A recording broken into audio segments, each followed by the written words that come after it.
monkey see, monkey do. And cheap information is very easy in this community. And especially where we all generally come from. So today I want to initiate a very special research program, basically from the Qur'an, full of sense and intelligence, about this mighty messenger. That you can have something, and the Muslims who look at the internet and read and have opportunity to listen to this, can study what I'm saying to them, and study what they keep hearing night and day from their traditional ulama. Because if you ask the average student and you ask the mother and father, who is the Prophet? They will give you all of these storybook stories that are found in all the Muslim bookstores. Have you gone to the Muslim bookstores? I have been to almost all of them. And I can tell you, it's a waste of paper and ink. It's a business.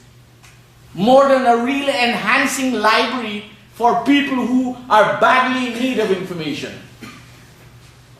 When you pick up a book on computer science, when you go to a class on computer science, or you pick up a book on medicine or engineering science, or you go to a class, you learn things that you can put into your life and that makes sense. When you read the seerah, it's called in Arabic, seerah. When you read the seerah, what they wrote of this beloved Prophet, you don't get the message of the Qur'an in it. You get the versions of Waqidi, of Ibn Hisham, and all these other supposedly historians, which you don't know much about, and which scholars have not been honest to you about. Because if you understand, these very people who write this history, their own scholars call them perfect liars and inventors. But it is easy to sell stories because the Arabs were famous as qusas, storytellers. And so the Persians too. And it is easy for a story to remain than facts, which you and I need. And look around you. Look around this society. See how much of us know even 10% of the real life of the Prophet, that it can touch our lives and make us different. I have taught people in different societies, and I found mother, father, grandmother, grandfather, children hardly know 1% of the real life of the Prophet.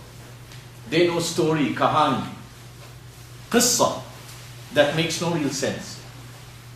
Where he was born, where he died, who was his father, who was his mother, which trip he made. This is what the books are filled with. And the bookstores sell them and Muslims buy them and they think this is the life of the Prophet. Here is what the Qur'an says to us. I didn't make this up, I could never do this. It is found in Surah Al-Imran, verse 144. وَمَا مُحَمَّدٌ إِلَّا رَسُولٌ. Muhammad is a messenger. He is a messenger. Go to the English dictionary. Study who is a messenger. A messenger is someone who has been given a message and mandated to deliver that message.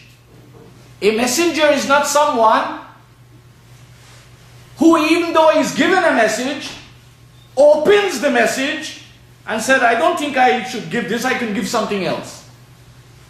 Understand one thing. A messenger is someone who has been given a message and who has to deliver a message. And all the messengers of Allah were very faithful people.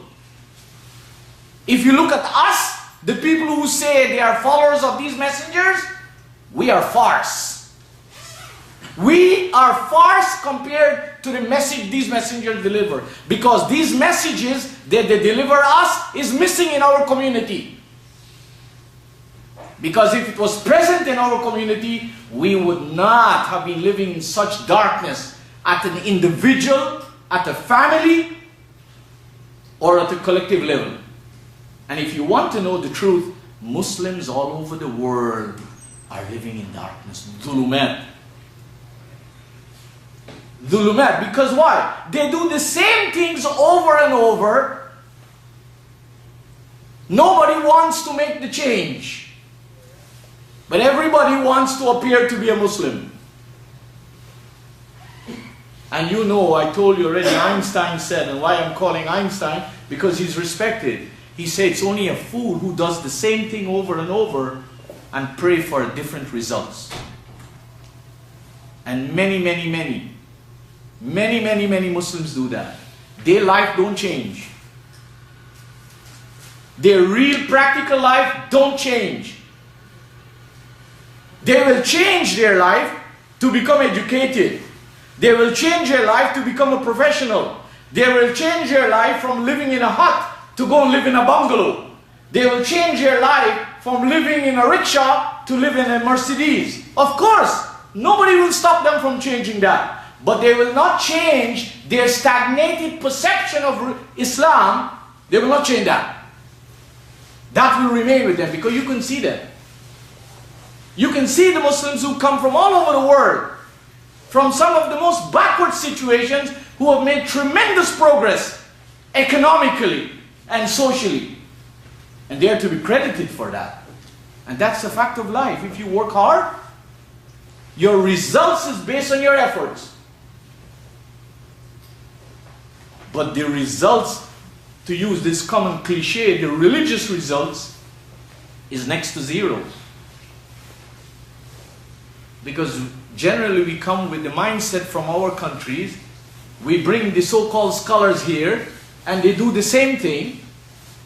And what you see, we have fallen into the national groups as we have in our own countries, we have them here. Jummah is a ritual, prayer is a ritual, Ramadan is a ritual, Hajj is a ritual, religion is a ritual. It doesn't bring any real change to people. And I say to people, think about it. It's either what you're following is farce, or your attitude to it is false. But we are not prepared to sit down and have workshops and analyze and brainstorm and look at the facts. Everyone is scared to build a cap. So this Qur'an tells us, وَمَا مُحَمَّدٌ إِلَّا رَسُولٌ. That means this prophet had a message. He brought a message. Don't see him anything more than a messenger. He was not a god. He was not somebody who brought a message on his own. He was given a message. The Muslim world today is in turmoil because why? They put the Qur'an aside. They read the Qur'an when somebody is dead, when somebody is born, when somebody is getting married. And they read it in Arabic. They don't study the Qur'an. They don't teach their children the Qur'an. Studying of the Qur'an is not the main feature of the Muslims in Canada, in Pakistan, in Arabia, in any part of the world. No, not to study, to read. And that is why you see the Muslims, wherever you see them, you would like not to pattern yourself after them. Because who wants to follow a decadent people? Unless you're decadent yourself. This prophet brought a message. وَمَا مُحَمَّدٌ إِلَّا رَسُولٌ. What we need to understand by this is that he brought a message. He didn't make up a message.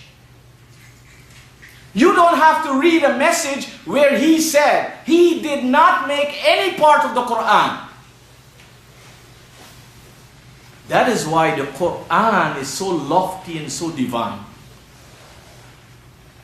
The messages that humans make up have so much of problems and conflicts. So the Qur'an emphasized, قَدْ خَلَتْ مِنْ قَبْلِهِ الرُّسُلُ. Similar messengers have gone.